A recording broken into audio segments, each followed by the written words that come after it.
রাসেল রানা নামে একজন ভাই জানতে চেয়েছেন, কিয়ামতের সময় শুনেছি ৭ আকাশ ৭ জমিন সব ধ্বংস হয়ে যাবে, শুধু মসজিদ ধ্বংস হবে না, পানির উপরে ভাসমান থাকবে। এই কথা কি সঠিক? মোটেও সঠিক নয়। বরং আল্লাহ তাআলা কোরআন মাজিদে বলছেন, কুল্লু মান আলাইহা ফান ওয়া ইয়াবকা ওয়াজহু রাব্বিকা যুল জালালি ওয়াল ইকরাম। যা আছে সব ধ্বংস হয়ে যাবে, শুধু আল্লাহ ছাড়া। আর এক আয়াতে বলেছেন, কুল্লু শাইইন হালিকুন ইল্লা ওয়াজহাহু। এক আল্লাহ ছাড়া সব ধ্বংস হয়ে যাবে। এই জন্য মসজিদ ধ্বংস হবে না, এই কথা যারা বলে এগুলো সব বানানো কথা, এগুলো কোরআনের অসম্পূর্ণ উল্টা। বরং মসজিদও ধ্বংস হয়ে যাবে, ইভেন আল্লাহর ঘর কাবাও ধ্বংস হয়ে যাবে, ইভেন আরশে আজিমও ধ্বংস হয়ে যাবে। আল্লাহ ছাড়া কিছুই থাকবে না। স্বয়ং জিবরিল আমিনও ধ্বংস হয়ে যাবে, তিনিও থাকবেন না। এই জন্য এই কথাগুলো একবারেই বানানো বানোয়াট কথা। আকিকার দাওয়াত সকল আত্মীয় স্বজনকে দিতে না পারলে আকিকা হয় না, এই কথা কি সঠিক? রাসেল রানা ভাই আরেকটি প্রশ্ন করেছেন, এই কথাটাও সঠিক নয়। আকিকার সাথে দাওয়াত দেওয়ার কোনো সম্পর্ক নেই। বরং আকিকা ছেলে হলে 2টি বকরি, মেয়ে হলে 1টা বকরি। আপনি এই বকরির মাংস খাবেন নাকি এতিমখানায় দেবেন, নিজে খাবেন না সাদাকা করবেন, এগুলোর ব্যাপারে ইসলাম কোনো বিধিনিষেধ আরোপ করেনি। আত্মীয়কে খাওয়াবেন না নিজে খাবেন, কিচ্ছু বলা হয়নি। বরং এটা কোরবানির গোস্তর মতো, আপনি দিতে পারেন, খেতে পারেন, গরিবকে দিতে পারেন, আত্মীয়কে দিতে পারেন, সবাইকে দাওয়াত দিতে পারেন, কাউকে না দিতে পারেন। এ বিষয়ে শরীয়ত কোনো বিধান আরোপ করে নাই।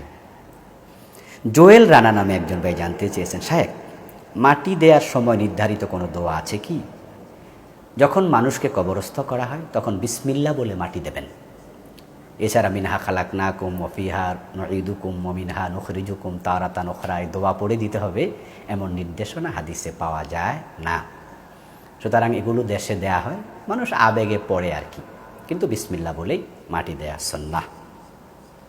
মেহেদি হাসান সাগর নামে একজন ভাই জানতে চেয়েছেন, একজন ব্যক্তি জন্মগতভাবে 2 হাত নেই, সে যদি কোরআন পড়তে চায় উল্টাবে কিভাবে? পা দিয়ে উল্টাইতে পারবে? উনি মাজুর, উনি যদি পা দিয়ে খাবার খান, পা দিয়ে সকল কাজ করেন, যেহেতু তার 2 হাত নেই সেহেতু তিনি পা দিয়ে কোরআন উল্টাতে পারবেন।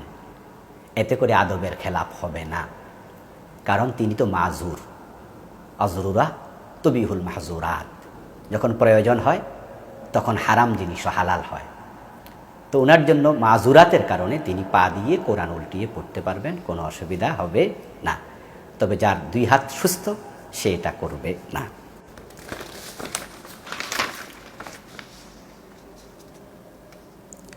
এসো ইসলামী জীবন ঘড়ি, এই আইডি থেকে একজন ভাই জানতে চেয়েছেন, খাবারের সময় ডান হাতে অনেক সময় খাবার লেগে যায়, তাই বাম হাতে পানি নিয়ে ডান হাতের সাহায্য নিয়ে পানি পান করা যাবে কি?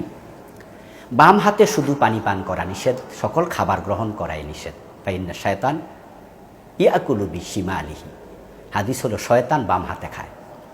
কিন্তু আপনি বাম হাতে খাচ্ছেন এমনটা না, বরং ডান হাতে ময়লা, তাই বাম হাতে নিয়ে ডান হাত একসাথ করেছেন, তাই আপনি 2 হাতে খাচ্ছেন। এমত অবস্থায় 2 হাতে খেতে আশা করি অসুবিধা হবে না, কারণ আপনি তো বাম হাতে খাচ্ছেন না, আপনি 2 হাতে খাচ্ছেন।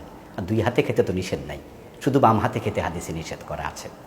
তাই আপনি যদি ডান হাতের সাহায্য নেন, 2 হাতে খাওয়া হয়, আশা করি অসুবিধা হবে না।